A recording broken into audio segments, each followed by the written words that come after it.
शाहनवाज जुदून साहब मुझे ज्वाइन कर चुके हैं। आपका ताल्लुक तहरीक इंसाफ से है। सर, प्रोग्राम में आपको वेलकम करते हैं।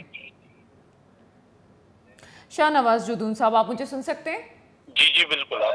शाहनवाज जुदून साहब, इस वक्त जो मामला चल रहे हैं ख़ास तौर पे केपी के हवाले से, सबसे पहले तो काबीना के हवाले से सवाल उठ रहा है कि इस वक्त सुहेल आफरीदी आते हैं और एक मामला खड़ा होता है कि जनाब वो पहली एक ज़बरदस्ती एक तकरीर करते हैं, ख़िताब करते हैं, उसके बाद काबीना का मामला खटाई में पड़ जाता है। ये मामला है क्या? क्यों केपी के हवाले से ये तमाम चीज़ें सामने आ रही हैं? अभी तक काबीना सामने नहीं आ सकी, बन नहीं सकी। और फिर ये बात कि गवर्नर राज की बात पहले भी तलाल चौधरी कर चुके हैं। कहीं ना कहीं आप ये जानते हैं कि आपके सियासी मुखालफिन आपके ख़िलाफ़ मुस्तकिल कार्रवाई करने में जो है वो अपने तौर पे कोशिशें कर रहे हैं, लेकिन साथ साथ आपको नहीं लगता कि आप भी, आपकी पार्टी भी इन तमाम चीज़ों में उनका साथ दे रही है? क्या कहेंगे आप? बिस्मिल्लाहिर्रहमानिर्रहीम, बहुत बहुत शुक्रिया। देखिए, बात यह है कि मुझे समझ नहीं आ रही कि एक सूबे के 4.5 करोड़ अवाम का नुमाइंदा और अपने पार्टी सरबराह इमरान खान साहब से मिलना चाहते हैं और उन्होंने हर वो दरवाजा पे गए, वहाँ उन्होंने दस्तक दी, चाहे वो पंजाब की जाली गवर्नमेंट थी, लेकिन फिर भी उन्होंने उनको लेटर लिखा कि मैं इमरान खान साहब से मिलना चाहता हूँ। उन्होंने इस्लामाबाद हाई कोर्ट पर भी दस्तक दी और वहाँ भी एप्लीकेशन दी और वहाँ अपना केस रखा और इस्लामाबाद हाई कोर्ट ने ऑर्डर भी करवाया कि इमरान खान से इनकी मुलाकात करवाई जाए वज़ीर आला की। लेकिन उसके बावजूद भी समझ नहीं आती कि इस्लामाबाद हाई कोर्ट के उस फैसले को, उस ऑर्डर को रद्दी की टोकरी में डाला गया और वज़ीर आला की मुलाकात नहीं करवाई गई।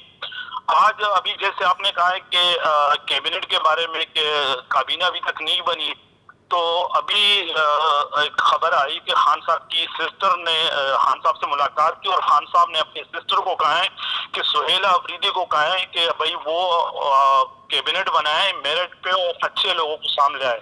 तो इंशाल्लाह 2-3 दिन में कैबिनेट बन जाएगी और वहाँ एक बेहतरीन नौजवानों पर मुश्तमिल एक बेहतरीन कैबिनेट बनेगी। और लेकिन समझ नहीं आ रही कि जब सुहेल आफरीदी का नाम आया तो सबसे पहले वहां पर प्रेस कॉन्फ्रेंस करने की क्या जरूरत थी कि हम इनको बनने नहीं देंगे। फिर तलाल चौधरी, फिर ये अता तारड़, ये मुख्तलिफ यानी कि वो बैठ गए। हमारे पास अक्सरियत है वहां पर, खैबर पख्तूनख्वा में वाज़ेह अक्सरियत है हमारे पास। तो बात ये कि खान साहब जो भी फैसला करे तो वो तो ज़ाहिर है हमारे एमपी है और इन्होंने हर वो अरबा इस्तेमाल भी किया है कि एमपीएस को तोड़ने के लिए, लेकिन वो पार्टी के साथ खड़े रहे और उनको पता था कि हमें अगर आज वोट पड़ा है खैबर पख्तूनख्वा में तो इमरान खान साहब की वजह से, तो उनके वो तमाम वो अरबे नाकाम रहे। और ये अब समझ नहीं आ रही कि भाई ये कर क्या रहे। गवर्नर राज लगाएंगे क्या वो कर रहे हैं? खैबर पख्तूनख्वा के अवाम इमरान खान साहब के साथ खड़े हुए हैं, खैबर पख्तूनख्वा के अवाम पीटीआई के साथ खड़े हुए हैं। तो ये अवाम के जो जज्बात है उनके साथ कह लेंगे कि भाई अगर वो ये वहां पर गवर्नर राज लगाएंगे। लेकिन सर एक तो होता है कि एक इंतज़ामी यूनिट होता है, एक होता है सियासी किसी जमात से ताल्लुक़ होना। ये दो बहुत मुख्तलिफ चीज़ें हैं। आपको पता है कि इस वक्त मगरबी बॉर्डर में जो सूरत हाल है, ख़ास तौर पे केपी बड़ा इफेक्टेड सूबा है। तो आप समझते हैं कि इस वक्त आपकी सियासत ऊपर होनी चाहिए और पाकिस्तान के मसाइल पीछे होने चाहिए? इस वक्त तो आपकी सूबे में जहाँ आपकी हुकूमत है वहाँ पे ज़्यादा संजीदगी से मसाइल को हल करने की ज़रूरत है। आप बतौर सियासतदान क्या ये नहीं समझते? ठीक है, आपका लीडर जो है वो जेल की सलाखों के पीछे है, लेकिन साथ साथ रिलीफ की भी खबरें आ रही हैं और जिस तरह से हम 9 मई के मुकदमात में ये कहा जा रहा है कि मज़ीद गिरफ्तारी ना अमल में लाई जाए, तो ये तमाम चीज़ें आपके हक़ में बेहतर ही हो रही है। तो आपको नहीं लगता कि कहीं ना कहीं एक सॉफ्ट कॉर्नर पैदा कर लेना चाहिए और चीज़ें बेहतर हो जानी चाहिए, स्मूथ होनी चाहिए? देखिए, मैंने तो आपको कहा ना कि हम तो हर तरीके से हम तो कह रहे हैं कि भाई हम बातचीत के लिए भी तैयार हैं, हम हर उस दरवाजे पे गए। लेकिन मैंने आपको एक मामूली सी मिसाल दी ना कि इमरान खान साहब से मुलाकात कराने में क्या अर्ज है कि अगर ये केपी के सीएम सुहेल आफरीदी की मुलाकात करा देते। इन्होंने एक मामूली सी मुलाकात से इतना बड़ा वो बना दिया कि पता नहीं क्या है कि भाई वो जाएंगे वहां और वो पता नहीं क्या वहां से वो करके आए। भाई मुलाकात करवा देते कोई वो तो नहीं है।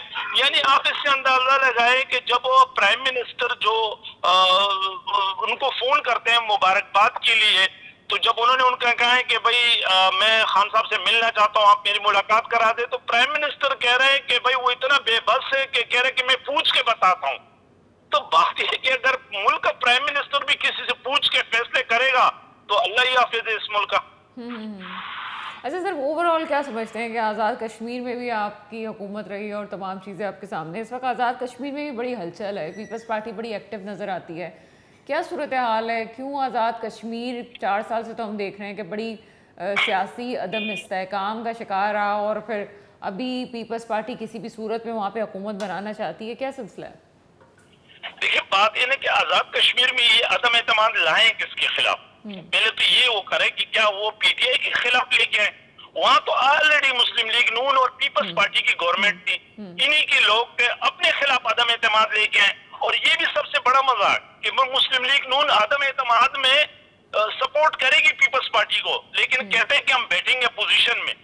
बात यह है कि अगर वहां की गवर्नमेंट सही नहीं है तो आप फिर क्यों सपोर्ट करते हो? यही लोग थे ना, मुस्लिम लीग नून और पीपल्स पार्टी के एक सीनियर मिनिस्टर, स्पीकर आजाद कश्मीर पीपल्स पार्टी से मुख्तलिफ, यानी इनके वज़रा थे। तो अपने लोगों के खिलाफ ये है कि अगर आज आजाद कश्मीर की हुकूमत फेल हुई है तो यही लोग फेल हुए ना, मुस्लिम लीग नून, पीपल्स पार्टी और यही, और आज उन्हीं के खिलाफ वो लेके आ रहा है। तो बस खाली ये एक वो धंधा है जो चल रहा है। अब आप देखना है कि भाई जब 2022 में तहरीक इंसाफ के खिलाफ अदम एतमाद इमरान खान साहब के खिलाफ आया था तो भी ये सिंध हाउस इस्तेमाल हुआ था, और आज फिर सिंध हाउस इस्तेमाल हो रहे। हमारे सूबे का पैसा है, हमारे सिंध के मजलूम आवाम का पैसा है, लेकिन वहाँ खर्च हुआ है, पहले भी खर्च हुआ है, करोड़ों रुपए लोगों को लालच दी गई, अब दोबारा वहाँ पर मंडी लगी हुई है और लोगों की जमीन खरीदे जा रहे हैं। जबकि यहाँ हम हर चीज की, हम पानी के लिए तरस रहे हैं, हम एजुकेशन के लिए तरस रहे हैं, अमन अमान का मसला है। यानी ये हमारे सिंध का पैसा है और यहाँ सिंध में लगना चाहिए, लेकिन अफसोस का मुकाम है कि हमारे सिंध का पैसा उठा के वहाँ इन बेजमीरों में जो तकसीम किया जा रहा है। लेकिन सर ओवरऑल आप क्या समझते हैं कि चाहे आप आज़ाद कश्मीर की तरफ पीटीआई गई, चाहे आप अभी केपी के मामले में बात करें, अब आपकी पॉलिसीज़ क्या रहेंगी? ज़ाहिर सी बात है आप उस वक्त तक जब तक आप ये कहें कि इमरान खान साहब जेल की सलाखों में पीछे हैं, सियासी मामला से पीछे तो नहीं हट सकते, लेकिन इस वक्त तहरीक इंसाफ कहीं जो है वो पैसिव पोजीशन में नज़र आती है, एक्टिव नहीं नज़र आ रही है। ऐसा लगता है कि वो सिर्फ अपनी पार्टी के रहनुमा के हद तक ही महदूद हो गई है, वरना उसे तो इस वक्त चाहिए था कि वो अगर जो मामला आप सिंध के कह रहे हैं, सिंध के मामला पे आवाज़ उठाते हैं, उनको चाहिए था कि बल्दियात में अगर कराची में मसाइल है तो उस पर आवाज़ उठाते, उनको चाहिए था कि केपी में वाज़े मौक़िफ़ इख्तियार करते कि जनाब काबीना वाला मसला है तो उसको फौरी तौर पे एक्टिव किया जा सकता था, कुछ लोगों को पहले भी एक्टिव किया जा सकता, ज़रूरी तो नहीं था कि ठीक है खान साहब से मुलाकात ज़रूरी थी आपकी, उस पर भी हुकूमत ने गलत फैसला किया, नहीं मिलने दिया, तो और बहुत से ऐसे मामला हैं कि जिस पर आवाज़ उठानी चाहिए। लेकिन ओवरऑल हम देखते हैं कि पिछले 6 माह से पीटीआई मुल्क के मामलात में बहुत खामोश नज़र आती है और सिर्फ हम देखते हैं कि सिर्फ वो अपने लीडर के हवाले से बात करती है और मुल्क के किसी मामले में, चाहे वो जंग की सूरत हाल हो, कुछ भी हो, नहीं पड़ रही है। आपको नहीं लगता कि सियासी तौर पे ये चीज़ आपकी पार्टी को नुकसान पहुंचा सकती है? देखिए बात है ना कि हम तो हर चीज में हमारी पार्टी का मौक़िफ़ भी सामने आता है, चाहे वो अफगानिस्तान का मसला हो, चाहे वो इंडिया का या दूसरे, उसमें जो भी है हमारा मौक़िफ़ वाज़ेह होता है। बात अफगानिस्तान वाले मामले में भी हम ये वो करते हैं कि ये मसला बातचीत से हल होगा, लड़ने झगड़ने से और ये उससे मसला हल नहीं होगा, मसला हल होगा बातचीत से। लेकिन उस वक्त कहाँ गया, प्रेस कॉन्फ्रेंस की गई और जंगे बदला और पत्नी कहाँ की मिसालें दी गई, लेकिन वही हुआ फिर दुआ में जाके और बैठ के कतर में, और वहाँ वो जो मसला बातचीत के जरिए इन्होंने वो बैठ के हल किया है। तो हम तो ये कहते हैं कि हमारा पड़ोसी मुल्क है भाई, उनके साथ बैठ के जो बातचीत के जरिए अगर मसले हल हो सकते तो लड़ने और झगड़ने से और उससे क्या नुकसान है, उल्टा हमारा भी है वहाँ उनका भी है। अगर यहाँ से भी कोई शहीद होता है तो हमारे फौजी हमारे आम आवाम शहीद होते तो वो भी मुसलमान है, और अगर वहाँ से शहीद होते तो वो भी मुसलमान है। بات یہ ہے کہ جو مسئلے بات چیت کے ذریعے، جو مسئلے ٹیبل ٹاک کے ذریعے حل ہو سکتے، تو اس کے لیے میں سمجھتا ہوں کہ بھئی وہ ہمیں ہوش کے ناخن لینے چاہیے اور بالکل ہمیں بیٹھنا چاہیے اور یہ مسئلے حل کرنے چاہیے. اگر ہم آج قطر میں بیٹھ گئے تو میں سمجھتا ہوں کہ پہلے ہمیں بیٹھنا چاہیے تھا. پہلے ہمیں اپنے وزیر خارجہ، ہمیں تو پتہ نہیں کہ وزیر خارجہ کون ہے ہمارا، لیکن ہمیں اپنے وزیر خارجہ کو بھیج دیتے، وہاں یہ مسئلے مسائل حل کرتے ہیں. شاہ نواز جدون صاحب، آپ یہ سمجھتے ہیں کہ جنہوں نے ہمارے ملک کو اتنا نقصان پہنچا دیا، ابھی بھی وہ جو ہے وہ جو پاک طالبان یہاں پہ کارروائیاں ہو رہی ہیں، ان کے پیچھے جو خارجی ہیں ان کو سپورٹ کرنے کی بات کر رہے ہیں، تو آپ ابھی بھی یہ سمجھتے ہیں اور کھل کے وار کر چکے ہیں، ہمارے دشمن کے ساتھ جا کے بیٹھ چکے، ہمیں اتنی بڑی للکار دے چکے کہ جناب سوویت یونین کیا ہے اور امریکہ کیا ہے، تو پاکستان کیا چیز ہے؟ اس کے باوجود بھی آپ سمجھتے ہیں کہ ہمیں ان سے تعلقات بہتر رکھنے چاہیے تھے؟ بات چیت تو کتنی ہی دفعہ ہوئی ہے، پہلی دفعہ تو نہیں ہوئی ہے کہ جناب آپ اپنے جو در اندازی جو لوگ کر رہے ہیں، جو ہمارے یہاں مسائل پیدا کر رہے ہیں، ان کو روکنے کی کوشش کریں، اپنی زمین کو نہ استعمال کرنے کی کوشش کریں، لیکن وہ مانے تو نہیں تھے. بات چیت تو بہت دفعہ ہو چکی ہے ان سے. دیکھیں، میں کہہ رہا ہوں کہ افغانستان کی جو گورنمنٹ ہے طالبان کی، ان کی میں بات کر رہا ہوں کہ آپ ان کے ساتھ بیٹھ جائے، اور اگر کوئی ہے کچھ لوگ وہاں جو بیٹھے ہوئے ہیں اور ہمارے ملک کو نقصان پہنچا رہے ہیں، تو آپ ان کی نشاندہی کروائیں ان کو کہ بھئی یہ لوگ ہیں، ان کو ثبوت دے. تو یہی تو ہم کہہ رہے ہیں کہ بھئی آپ جو نا ایک وہ لائن تو کھینچے نا کہ بھئی یہ وہ، لیکن یہاں تو جب ضرورت ہوتی ہے تو سب کو وہ کر دیتے، جب وہ نہیں ہوتا تو لا کے آباد کر دیتے. یہی ہوتے طالبان، یہی ہوتے. جب لا کے سوات میں آباد کر رہے تو مراد سعید نے اس کے خلاف آواز اٹھائی تھی کہ بھئی نہیں، بالکل ہم ان کو یہاں پر اپنے علاقوں میں دوبارہ بسنے نہیں دیں گے. نور الحق قادری صاحب جو ہمارے وزیر تھے، انہوں نے آواز اٹھائی. دوسرے ہمارے وہاں جو لوگ تھے، انہوں نے کہا کہ بالکل کسی صورت ہم ان کو جو نا اپنے علاقوں میں آباد نہیں ہونے دیں گے. بڑی مشکل سے ہم نے قربانیاں دی، ہزاروں لوگوں کی جانوں کی قربانیاں دی اور بڑے مشکل امن آیا. لیکن اس وقت ہمارے اداروں نے کہا کہ نہیں، ہم نے ان کو لا کے آباد کرنا ہے. تو بات یہ ہے کہ یہاں تو ہمیں سمجھ نہیں آتی نا کہ پہلے یہ پہلے غلط تھے یا آپ غلط. بہت شکریہ شاہ نواز جدون صاحب، تحریک انصاف سے ہمارے ساتھ موجود تھے. پروگرام میں ایک بریک کا وقت ہوا ہے، بریک کے بعد آپ کے سامنے حاضر ہوتے ہیں.